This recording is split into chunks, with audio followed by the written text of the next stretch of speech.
All right. Hello, everyone, and welcome once again to another edition of the morning show right here on Wire to Wire Sports. I'm your host, Mr. William D. Morgan. See if we can fix this. All right. Let me go ahead and bring in. No, there we go. Let me go ahead and bring in my partner in crime, Mo. What's going on, man? Hey, what's going on, Will? On a wonderful Wednesday, getting ready to talk some sports. Let's go. Yes, sir. Yes, sir. I'm hyped up and ready to go. All right, Mo. First thing I want you to tell me, this is your team. Got a couple of back-to-back losses. What's going on with the Lakers? I think this is just the dog days of the NBA. This is the other side, those final 10 games. The Lakers are going to be one of the top four seeds. Remember, LeBron just got back. There's going to be some rust. And I do think there are going to be times when LeBron and Luka look fluid, like they've been teammates for 5 or 6 years. There'll be other times where they're going to struggle about who has the ball in their hands. The real problem with the Lakers right now, the last few games, it's been their defense. Over the last 6 weeks, they were ranked number one in the NBA in defense.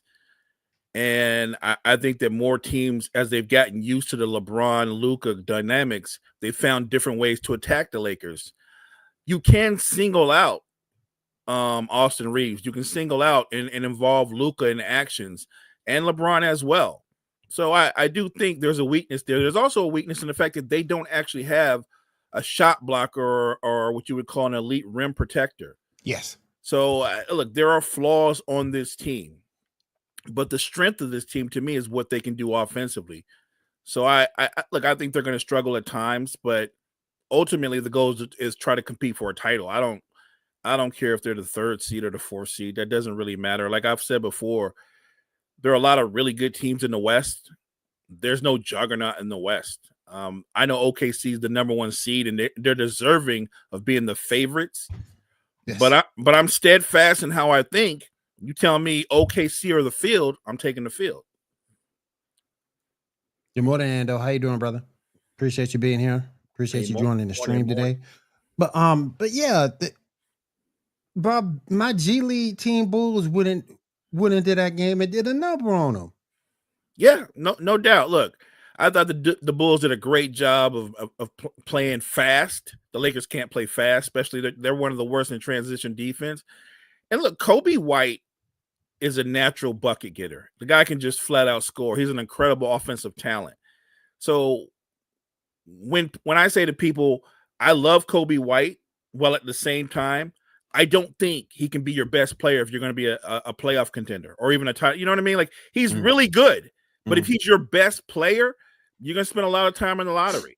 Coby White, to me, is more in that Jamal Crawford, Lou Will role. I think that he is a dynamic scorer who's probably better being a dynamic. If he's on a contender, he'd be your sixth man. That's the best way I can put it. That's not a knock. I'm just telling you what his talent is or his ceiling is in terms of being the best player. Right.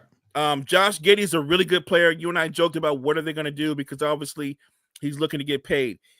Look, he's one of those jack of all trades, but he's a master of none, right? I would want Josh Giddey on my team for the right price. Right. What's up, Gene?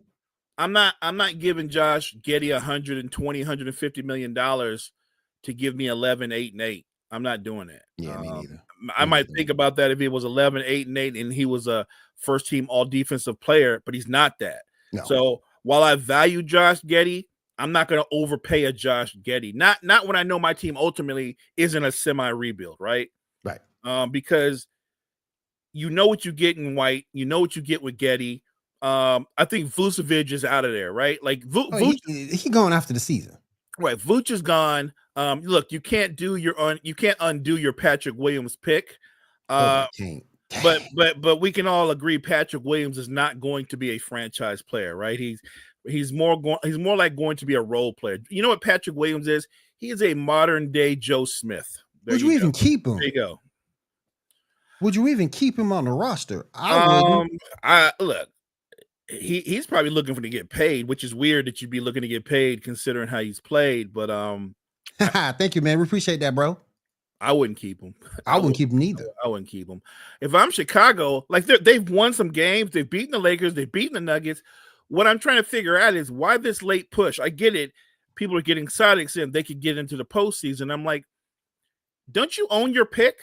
Because if you own your pick, what's the point of you getting into the 8th spot to get knocked out in the first round? Right. When the greater value is for you to be in the lottery and have a shot at one of those top 5 picks, right? That's greater value. Yep. Not getting to the first round so the Nuggets or the Cavs or not, I'm sorry, the Celtics or the Cavs can destroy you in the first round. Why would you value that? I would. Not me. Hey, listen. When you get Cooper Flag, look, that'd be a great piece to that rebuild. Great piece to that rebuild. I'm not trying to. You want to talk about productive tanking? That's productive tanking right there. That's productive tanking. I'm not trying to win any more games. I'm trying to get Cooper Flag, doggone it. If I got to lose, hey, we're not the best team in the world anyway. We're small up front for the most part.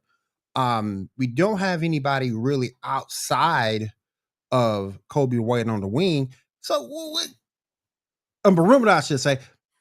So what's the point? No, I'm with you. But I think the Sixers finally get the memo because they're not gonna play Quentin Grimes as much, right? Because he didn't get the memo that they're actually tanking as well. He didn't get it. Everybody is trying to get hold of Cooper Flag. The Bulls, the Sixers, the Spurs.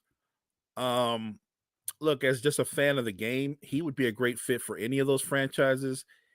Although I would say with the Spurs, he'd be a fit to have instant success because in that system, you would already have Castle and Wemby there already to go with De'Aaron Fox. So that would be system, right. That would be an insane team, like instant, like the hot young team in the NBA over the last 3 or 4 years has been OKC. You add Cooper Flag to the Spurs with what they already had. They might have to move over. They supplant OKC, actually. Yeah, they do. Yeah, they got to move over. That's what would happen. So, I think everybody is and I do think there's other talented players, but Cooper Flag to me is a franchise changer. So everybody's wanting that. Chicago hasn't had a franchise. They've had really good players, but they haven't had a franchise player since D Rose. Prime D Rose. Yep. Thibodeau, and we saw the Thibodeau story with that. This is kind of what Tibbs does. So I understand, and I will say this about the Bulls: you want to lose, but you want to compete at the same time, right? You want to sell your fan base on the fact that you're not giving up, and they're competing. So at 1 minute you're going, we'd like to get Cooper Flag. On the other hand, you get excited when you see Getty, Kobe White, and some of the younger players play well, because then you start saying, where was this early in the year? Right. That becomes a conversation. Where was this early in the year? And I would say to all the fans out there listening, doesn't this happen every year? The really bad teams or the consistently bad teams look really good at the end of the year. They look really good because some of the better teams are not playing their full rosters all the time either. Right. Now, I'm not making that excuse for the Lakers. Everybody was there. They just flat out beat them. But I do think that if you're Chicago and you're looking towards the future, look, you don't have to call it tanking. Just rest Kobe White, rest Josh Giddey, and let some of your young let Patrick Williams. Matter of fact, I would say Patrick Williams for the rest of the season. I don't want you taking less than 19 shots a game. I want to see what you can do if you're the guy, right? I want to see what you can do if you're the guy for the rest of the year. Cooper Flag, who the hell is this character? White man can't jump. Oh my gosh. But I just, man, look, productive tanking to me. You need to get something out of Patrick Williams anyway. So I do agree with that take. You need to get something out of him anyway. So go ahead, let him take the bulk of the minutes. And let the rest of it lay where it's going to end up. But yeah, I'm only saying that because we know what Josh Giddey is. We know what Kobe White is. We know their skill sets, what they can do. You know what Vooch is. Vooch is not part of your future. Nope. So I'm just saying, why not highlight some of your younger players? Give the rookie that you guys have. He's already passed Patrick Williams. Mm-hmm. In terms of the value. I can't remember his name now. The kid that was in the slam dunk. Yeah. I know you're talking about. he's already surpassed Patrick Williams. Like he has maybe one of the top 5 highlights of the year when he crossed Luka over and went behind his back and then dunked on him. Like I didn't see that coming, but I know that kid has a lot of talent. If I'm Chicago, I'm making moves towards the future, not for right now. Give me just a second. And they're not alone. They're not alone. I'm wondering when you look at a team like the Kings with that core of DeRozan, Sabonis, and Zach LaVine, you saw the true separation between the Kings and really good teams. OKC beat the brakes off of them again last night. If you keep trading for or bringing in good players but not great players and try to make them your number one option, they will be the best player in your team, but it won't change the fact that in the bigger picture, they're not franchise players. DeMar DeRozan at his very best is your second or third option. The problem is Zach LaVine at his very best, he's your second or third option. Yes. Then you go to Sabonis, he's your second or third option. They don't have a number one. What they have is a bunch of twos. And you're not going to win in this league with a bunch of twos. They have a bunch of really good players. What they don't have is that guy. And I like De'Aaron Fox, but I don't think he was that guy either. I just think he was the best player on that team. So I'm confused by some of the moves that some of these teams are making because I like that you're being competitive. By the way, shout out to the Nets because coming into this season, I thought the Nets weren't going to be very competitive at all. But if you watch the Nets play every game, they play hard and they push better teams to beat them. So I'm giving the Nets some love for how hard they play. But look, the Nets are kind of in a wasteland because they mortgage a big part of their future. But they need a franchise player. You don't win in the NBA unless you got a guy, right? Yeah. If you don't have a guy, you live in the lottery. Oh yeah, for real. You got to have that one alpha. At least one alpha. You got to have that one alpha to go along with the rest of your betas, and that's always been the case in the NBA. Used to be 2. At least you got to have at least one now, and then the rest can follow as they go through. I wanted to ask you: did Josh Giddey, Alex Caruso trade? Did the Bulls win that trade, or was it more like 50-50 because the Thunder got some veteran leadership? I think it's 50-50. What the Thunder needed was another veteran on the floor, another proven player.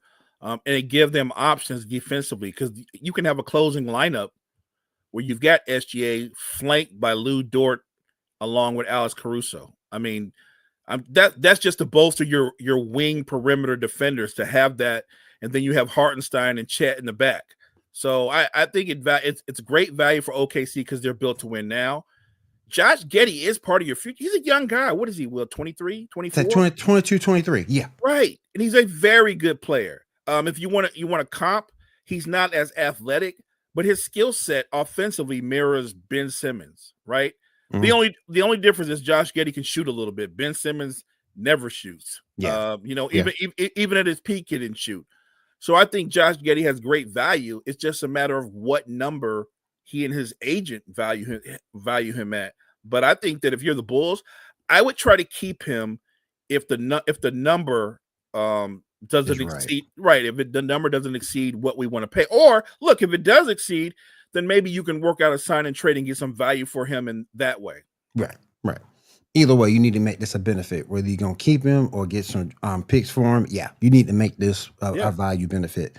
Last night the Warriors came up short against the Heat, 112-86. Jimmy Butler had 11.6 rebounds, 2 assists. Mo, were you disappointed in that performance? Because I was. I kind of expected that to happen. Jimmy's been running his mouth and basically implying that, well, when you got good players, you win. You can say it's Heat culture, but they're not winning now. To me, if you're on that roster, if you're Tyler Hero, if you're Bam Adebayo, you're talking about me, right? You're trying to say I'm not good enough. That's what you're saying. And I think Jimmy forgets when they went on those 2 runs to the finals, who was right there with him? Bam Adebayo was right there. Yep. I believe Hero was in one of those. So, look, I like Jimmy Butler. We give him his flowers for the career that he's had. But and I know Jimmy Butler has a honeymoon period. Yeah, he does. All is well with Golden State now. when they get eliminated from the playoffs, and they will, they're not going to the finals. All this fantasy talk about the Warriors to the final, they're not going to the finals. The only way they're going to the finals if they buy a plane ticket and they buy a ticket like every other fan, but they're not going to be participating in the finals. Exactly. But Jimmy's honeymoon periods eventually end, right? As terrific a player as he is, he's kind of he can be a locker room shatterer, right? He just can. The whole gripe with Miami is about money. It was always about money. It was never about culture. No, he tried to throw that in because he didn't want the fans to go, Jimmy is about money. Yep. That's what he's about. Pat Riley was not going to give Jimmy Butler what Golden State gave him. They gave him $111 million at age, I think he's 35 or 36. That's a lot of money. That's a lot of money for being in your mid-30s. And Pat Riley is one of those guys that Pat Riley is like, I'm not going to pay you for what you've done for me. I'm going to pay you for what you will do for me. Right. He's looking at a 36-year-old Jimmy Butler who at best plays 55, 60 games a year.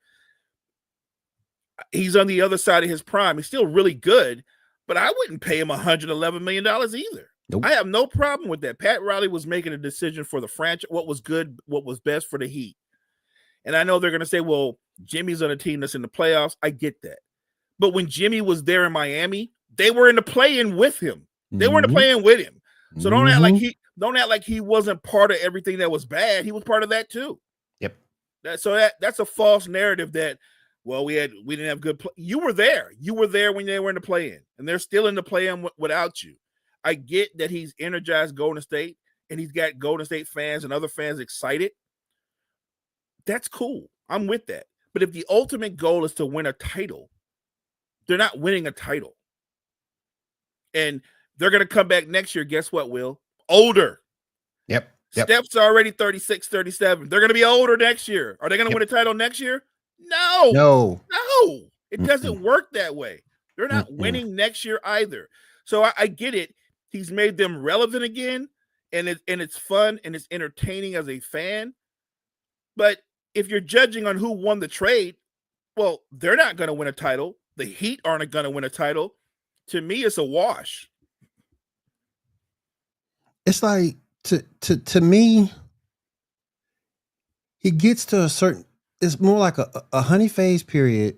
Then he becomes a malcontent, and you see it coming. It's his history.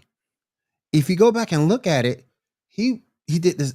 The only time I think he had a legitimate gripe about a team was with the Sixers. Yeah. I think that's the only time he had a legitimate gripe. Because I would be mad too. Wait a minute. You let me go for Tobias Harris? No shame against Tobias Harris. He's doing this thing with the Pistons. But I think that's his only gripe he's ever legitimately had. Look, anything else, Minnesota. Right. Look, I would have been mad. I would have been mad if you let me go for Tobias Harris. The Sixers made a mistake by letting Jimmy Butler go. But you're right. He warred his welcome in Chicago. He ignited and energized the Timberwolves, got him to the playoffs, but then he warred his welcome there. Yep. And that's part of the Jimmy Butler experience. The same way in football, how we acknowledge how great a player Aaron Rodgers is, but it does come with some baggage, right? Jimmy comes with baggage. Steph and Draymond love him now, but before that trade was made, do you remember when Jimmy Butler said, he wasn't interested in going to the Warriors. He said he didn't want to go to the Warriors. That trade wasn't new. That was an old trade that was proposed. And then when Golden State said, we'll give you the $111 million. Then Jimmy said, I've always wanted to go to Golden State. You know what I'm saying? Like, right, because you got the money. Yep. The same thing with Myles Garrett in Cleveland, right? I'm leaving. There's nothing they can do to make me, a bigger check. Yeah, money, boy. Yeah, I think I'll stay. That money. Right. So it is about the money. And I'm a big Jimmy Butler fan. But in the end, it was time for them to part ways. I hear some of the pundits on TV attacking Pat Riley and saying Pat Riley's got to go because LeBron left. Well, LeBron was going to leave anyway. Yep. LeBron was going to leave anyway. Yep. They got their ass whooped in the finals, and he wasn't going to come back for that ass whooping because D Wade's knees was shot. Chris Bosh was jacked up. Yep. LeBron ain't signing up for that. He saw an opportunity, which to his credit, he went for it. He didn't want to play with Andrew Wiggins. Give me Kevin Love. Oh, I got Kevin Love and Kyrie. Let's go. Let's go. I got no problem with that.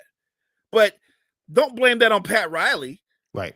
I think people forget the story that when they lost in the finals to the Spurs, I don't know if you remember the post-game press conference. Mm-hmm.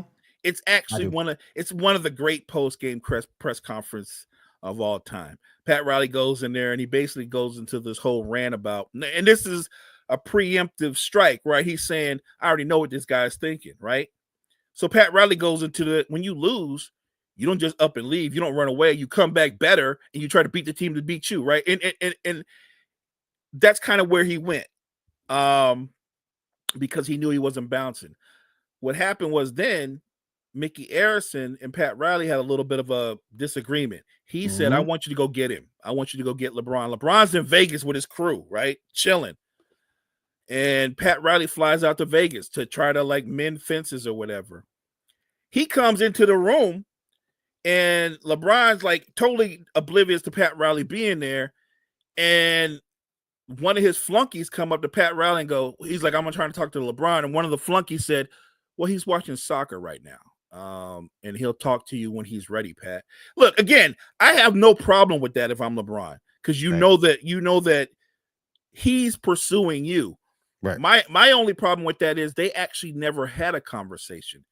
He actually just completely blew Pat Riley off. And look, I get it. He wasn't coming back from the gate. But this idea that it's Pat Riley's fault, no. Pat Riley has been the same with every star player. Yes. When LeBron didn't come back, you don't think Pat Riley knew that D Wade's knees were shot? He knew that. He knew that, but he thought he could get another run out of them if they put better parts around them. Once LeBron didn't come back, and remember, Wade had already opted out of his contract to make room for LeBron. Right. Wade gave up $20 million to make room for LeBron, thinking, okay, if LeBron comes back and then they'll re-sign me. Well, when they didn't re-sign LeBron, Wade goes back to Pat Riley and go, so I'm looking for 2 years, $40 million. And Pat Riley was like, I'm thinking 2 years, $20 million. And Wade got, look, I don't know if it's rightly so or not. Wade got mad. Wade was upset. And then Pat Riley kept it a buck. He said, you know what? If you want that $40 million, Chicago will give it to you. You know this. Chicago will give it to you. And Chicago did give it, but he didn't want to be in Chicago. No, he didn't. He really didn't. Chicago. He really did. His heart wasn't there. Right. And all I'm saying is throughout his career, as a coach, as an exec, Pat Riley has been amazingly consistent. As great a player as somebody is, what I'm not going to do is I'm not taking a knee for you. I'm not kissing you and your hanger-ons or followers or flunkies. Y'all going to go by our rules around here. And that's a tough thing to do. It is. I don't know if you know this, but Miami is they might be the only team in the NBA that do weekly weight checks. Oh, I didn't hear that. They do weekly weigh-ins. They're big on conditioning and you're maintaining your fitness. Like that, people say why James Harden never went there. He wasn't down for that. James Harden wasn't down for no weekly weigh-in. If he did that weekly, Pat Riley would be on his, you know what, weekly. Look, all I'm saying is I get it. Pat Riley can be a little bit rigid, but the track record says he knows what he's doing. You don't have to like it, but he knows what he's doing. He's old school. Right. Are the Heat in purgatory right now? Sure. They're in purgatory for the same reason a lot of teams are in purgatory. They don't have a franchise player. I get that. Time for Pat Riley to go, but nothing to do with Jimmy, though. Just don't think that Heat have been built to win it in a decade. Well, I think the Heat just haven't had a franchise player in a decade. Even though Jimmy got them the 2 finals, those were great runs. Right. But it wasn't like they're going to be perennial title contenders. That's really what it comes down to. Not everybody can handle playing and being in that Heat system because you know how Pat Riley rolls. He's no nonsense. There's not a lot of guys like that are no nonsense. So do I think he should go? I think he should go if Mickey Arison thinks he should go. And I don't think Mickey Arison feels that way. No. I think that he trusts Pat Riley, and I would trust Pat Riley. And I would put it this way: as great as an organization as Golden State has been, they're not winning a title anytime soon either. It's gonna be a minute. Like, they had a great run, and it's relevant and it matters. Right. But what they're doing right now, this is built for the regular season. It's not a postseason thing. Just great runs, but you knew they weren't going to win either series. Yeah. Facts. Yeah. That's exactly my point. That is true. You knew that. Mickey will keep Pat as long as he wants to work. Look, Pat gonna have to retire on his own terms. He has a green light to retire on his own terms. And that's what it's going to come down to. So no pundit, no player, because Jimmy is still whining, is going to make Pat Riley retire. It's not going to happen. Jimmy is still, like, you can tell he don't want to be in Golden State, but he can't say that. Jimmy sounds like a girl or a guy that's been rejected, and he's with somebody else, and he's taking shots, but he really wants the other person to ask him to come back. That's what he sounds like, because he's still talking. He's the only one talking. Nobody else is talking. He's still talking about it because he still would rather be in Miami. Mo, talk to me about the Jason Tatum ankle injury. If this injury lingers, which I don't think it will, but if this injury lingers and he misses significant time, what would that Celtics team look like? Well, I think the Celtics are locked in at the number 2 spot. And as long as it's not a season-ending injury, it's something that, with rest, Tatum would be ready for the postseason. I still think that the Celtics are the team to beat. With respect to how great a season the Cavs have had, the Celtics whole and the Cavs whole, I'm still going to favor the Celtics. Right. It's great, and I think the Cavs are terrific. But just like OKC, I got to see how you are when it matters, right? The regular season is terrific, but I got to see how you are when you're one of the favorites, because now they're one of the favorites. Now they're the hunted. I want to see what they do in the postseason. I think it's going to be a great series. I think if both teams walk in there healthy, that's a 7-game series. I still give the Celtics the edge, but I think that's a great 7-game series. Oh yeah. And it will go also, because I think the Cavs are more than capable of winning on the road, just like Boston is. So that's a good point. I asked this question. I'm asking it to you, Will. Of the teams that are in the NBA right now that are title contenders, not in the playoffs, but just the teams that you view as title contenders, which of those teams has the best third option?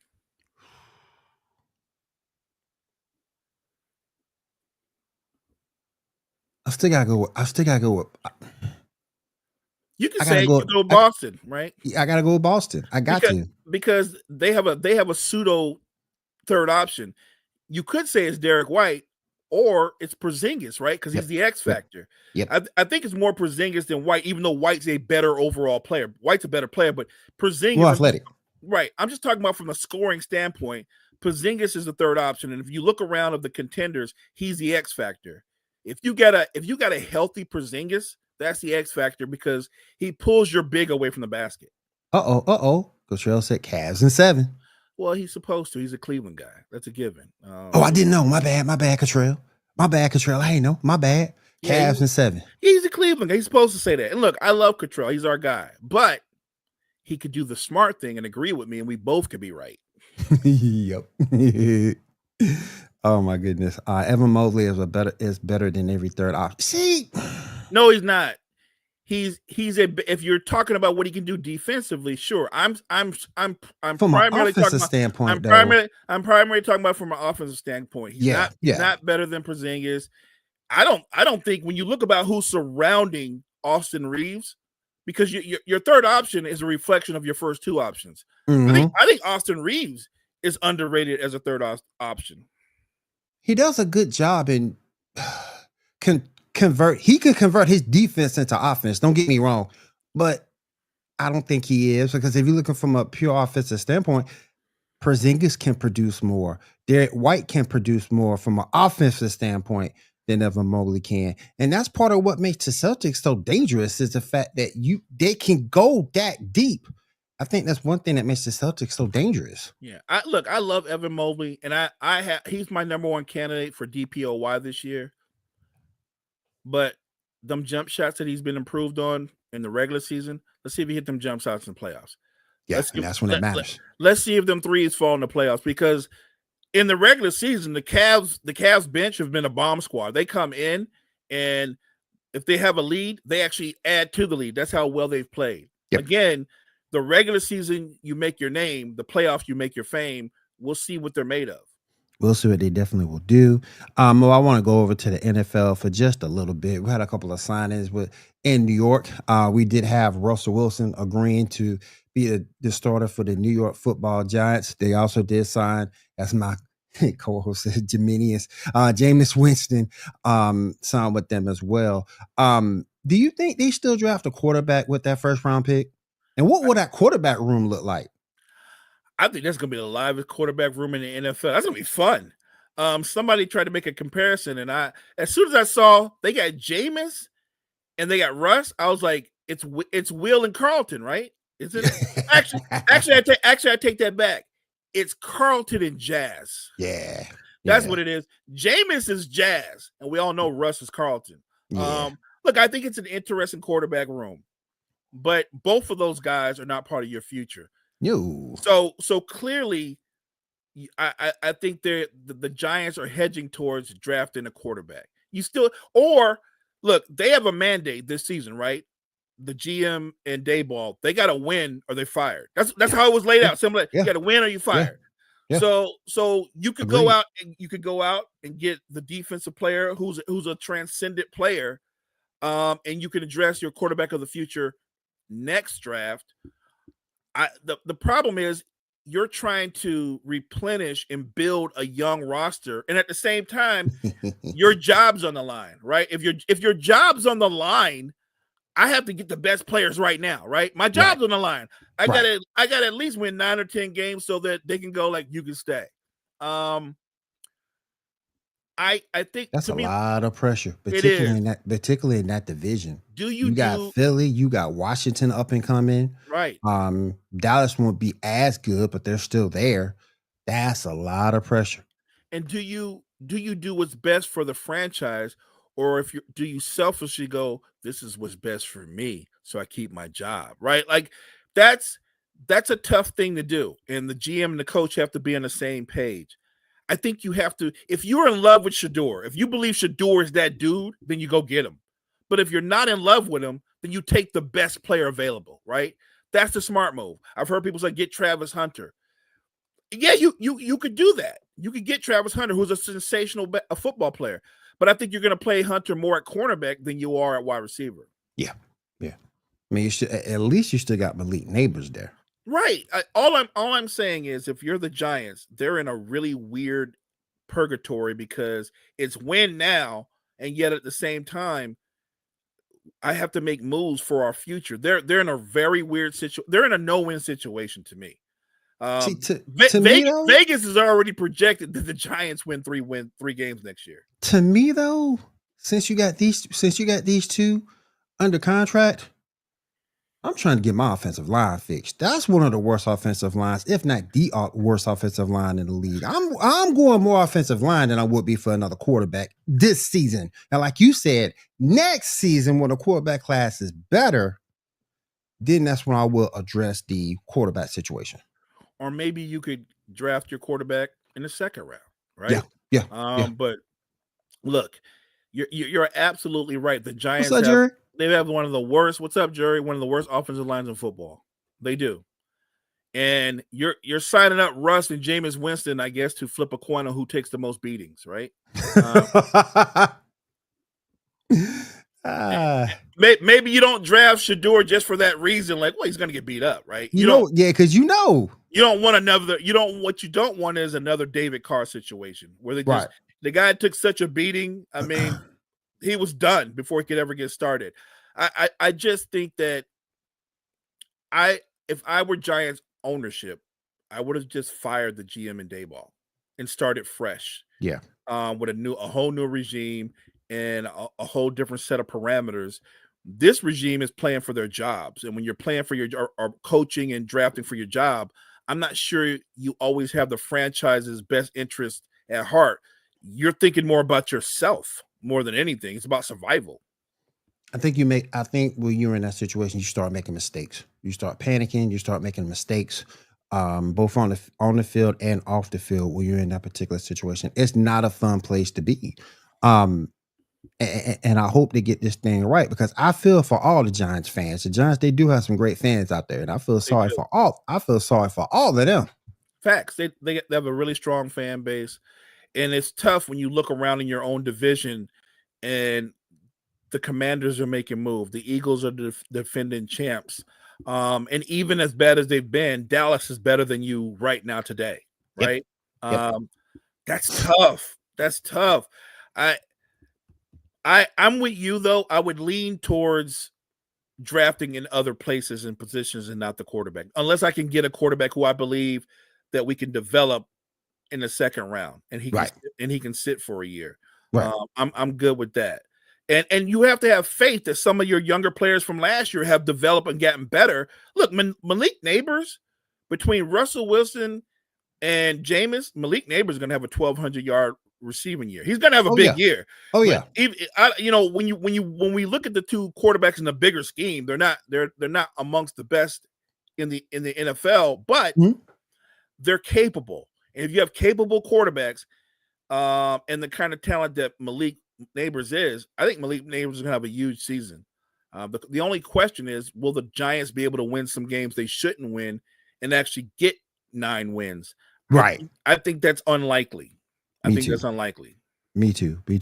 Mo, talk to me about Davante Adams. Do you still think he's going to be that difference maker with the Rams? Yeah, I think that he's a proven veteran wide receiver. He looked good last year with the Jets. He did. He's not peak Davante Adams, but they don't need him to be peak Davante Adams when Puka is still developing, still getting better. You've got a veteran quarterback in Matthew Stafford. I think they will develop chemistry in no time. He gives them a receiver that can make plays at every level of the field, especially in the red zone, because he can go up and go get the football. He can make those tough catches. I think Davante Adams, if you look at his yards per catch, they might come down, but I think his productivity will go up. I think it's a great pickup. I think Davante, look, the way he's maintained his body, I still think he's got another couple of years at a high level. And this is probably the best team he's been a part of in a long time. It's got a proven running game, but a good offensive line, and that defense. I cannot boast enough about that. How good that young Rams defense got over last season.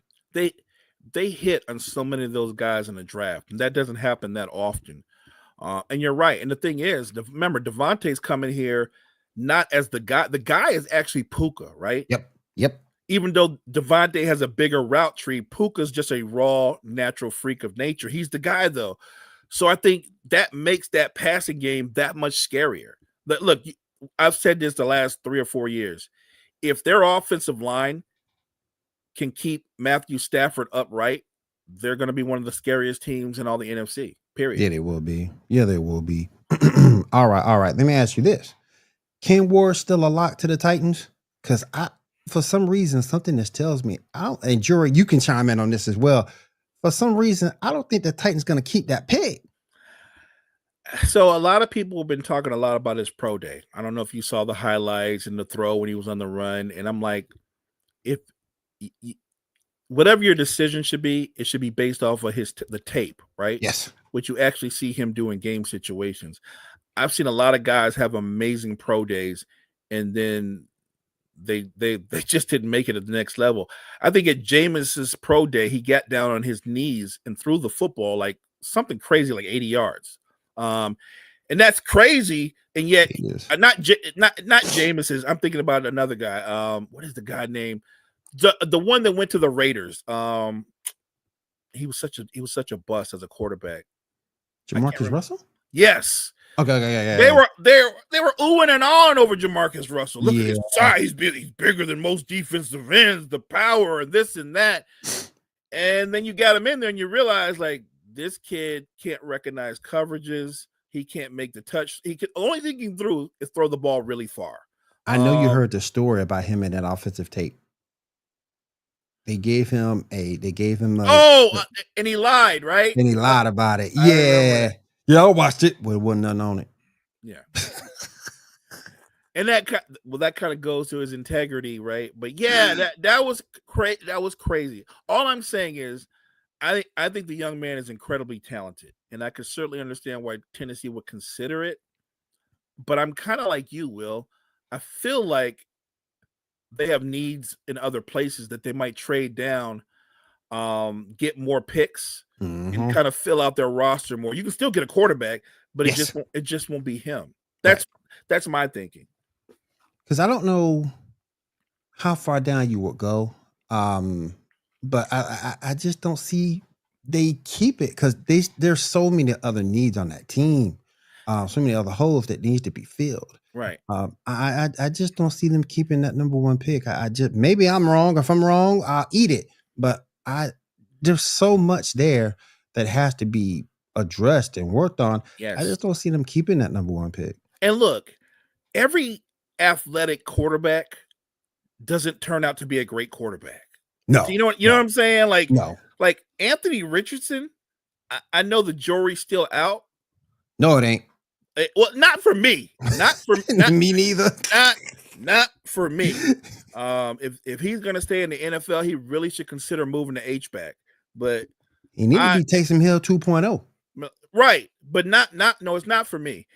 He has multiple flaws that you could get into. But look, when Danny Dimes, they signed Danny Dimes, and we could be critical of what Danny Dimes was or wasn't for the Giants.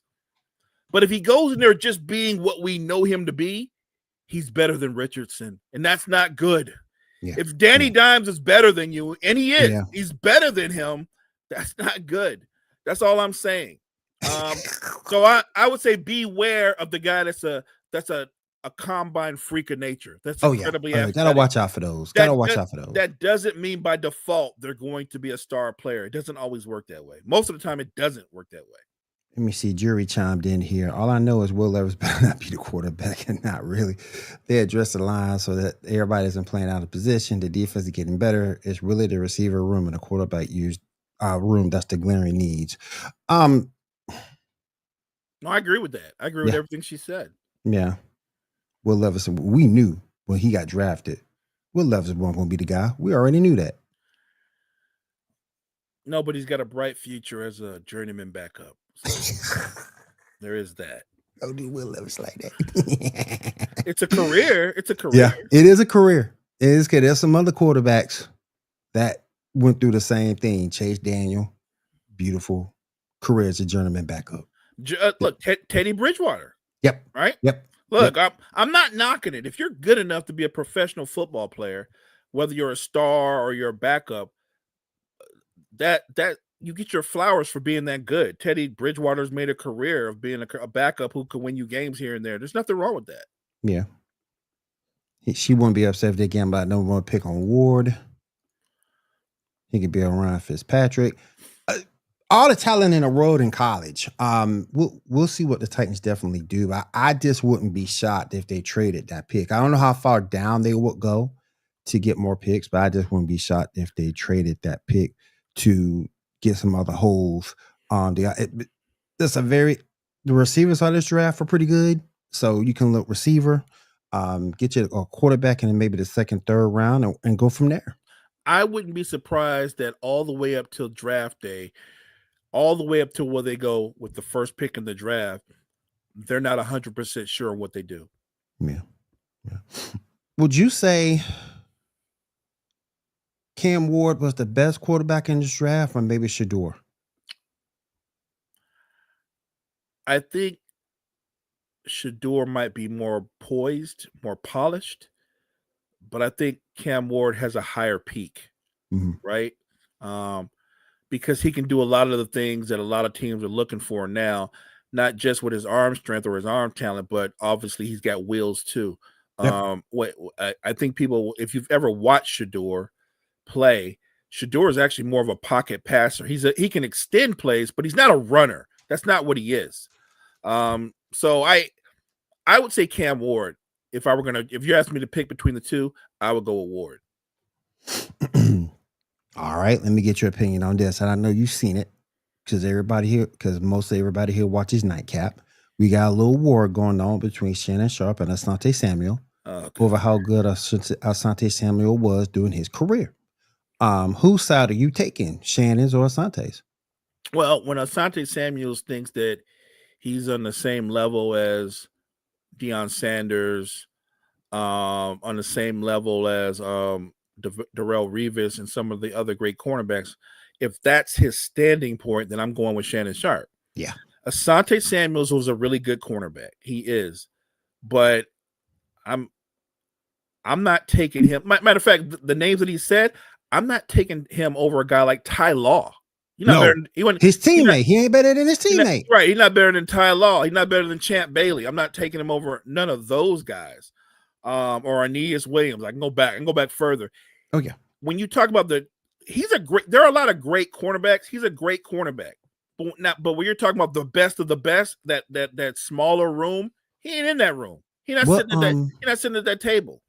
What tier would you put him? Second tier? I think he's probably in the second tier.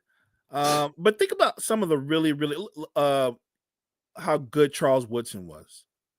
You know what I'm saying? Like, I'm just saying, man. I think you know what we have today in today's athlete. The new thing is these guys come out and they played and they were good players, but now they're saying, well, if you look at my numbers, I'm actually greater than this guy. That's what they're doing now. Everybody does that. Asante Samuels thinks that he should be mentioned with the best of the best at his position. Brandon Jennings wants to tell everybody that he's better than Drew Holiday ever would be. Everybody's right. Look, what is factually true? Hold on, I got a problem with that. No, what is factually true is coming out of high school, Brandon Jennings was thought of as he was a lottery pick. He was going to be a better player than Drew Holiday. Remember, they were from the same draft class. I believe Jennings went 9 or 10 and Drew went like 17th. But where you're drafted, that doesn't define what your career is. Drew Holiday, you're right. Drew Holiday was a better basketball player, point blank. And I know people are going, well, Brandon Jennings got injured. I'm only judging Brandon Jennings on the 6 years he was in the league before he got injured. And on those 6 years he was in the league, the man shot under 40%. He was a chucker.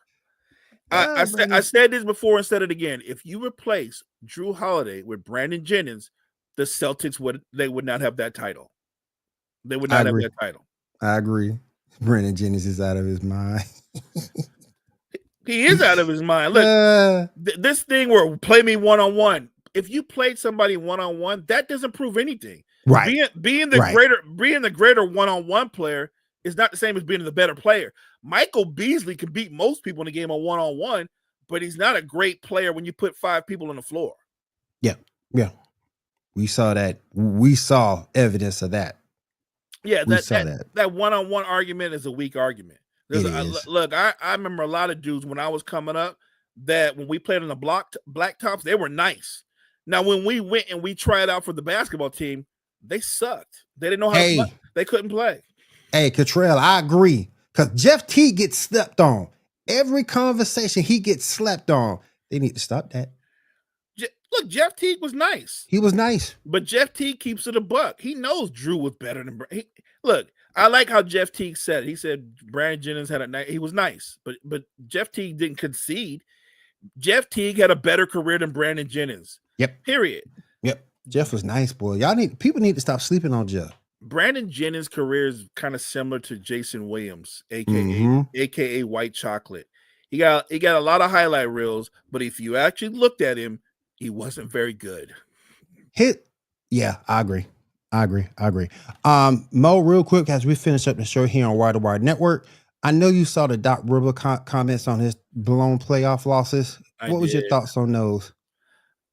I feel like Doc should have not said that. Like in that moment, the higher road would be, look, I've had a lot of success. I'm well aware that I've lost more 3-1 leads than any other coach. That said, I can stand on my career and what I've done in my career, as opposed to I'm not getting a lot of credit for being up 3-1. You don't get credit for being up 3-1 if you end up losing. Like, why would you go there? I'm not going there. Like, I don't get credit for being up 3-1 in those series. You don't get credit because you got walked down and you lost. He should have said this. He should have kept it a buck and just said, look, that's on me.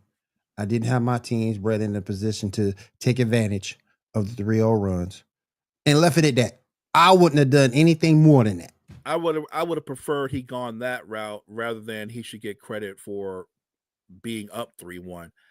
That would be like Steve Kerr saying, like, yeah, LeBron and them walked us down, but don't forget, we were up 3-1. We had them. Because, you know what I mean? You don't get credit for being ahead. No. I really think, and I'm sure he won't say it, but he has to regret the way he worded that. He could have worded that differently, and it would have came across better. He is a really good coach. I'm not one of those that thinks he's an all-time great coach. I think he's a really good coach. But somebody's got to be the guy that blows leads. Doc's been that guy. He's been that dude. Gonna finish up the show. We got about 9 minutes left to go here on Wire to Wire Sports, Coffee and Sports in the Morning. Gonna finish up with a little WWE. Lex Luger has been announced for the WWE Hall of Fame. 2-part question. Do you think it's well-deserved, and do you think Sting should follow right behind him? Yeah, they're kind of from the same era, but I watched Luger. I got to see Luger when he was in his prime. I think you probably did too. I did. I don't know. I got a chance to watch him live at a house show here in Augusta, Georgia. Mm-hmm. Let me ask you, do you think he's a Hall of Famer? Do you think he's a Hall of Famer? Right. Can't wrestle a lick. Stiff as a board. Can't wrestle a lick. He had to be carried in almost all his matches. I'll say this. I can put it this way. They did put Coco Beware in the Hall of Fame. But that's different, though, because Coco was at least a good hand. So I don't know. All I know is Coco was always on the other side of the 1, 2, 3 count. Like people love Coco Beware, and they must have had like a standing agreement. Coco, you're going to be winning 90% of the match, but when it's time to actually decide who wins, you're getting like that's Coco, what he was. Coco was like a high level jobber. He lost all the time. Coco had Coco's probably best run was before WWE in Mid-South. He was winning titles in Mid-South. And probably in WWE was what he was on Hard, God rest his soul, and High Energy.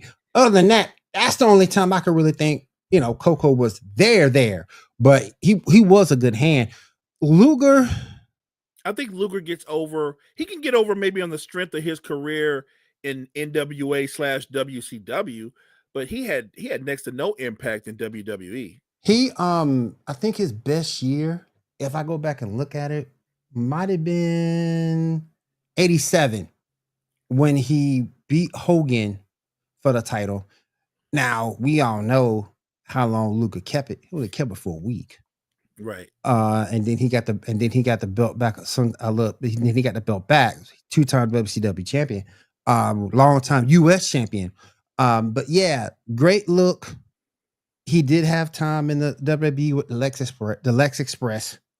He did slam Yokozuna, but if you go back and hear the stories, it was like Yoko slammed himself. Yeah.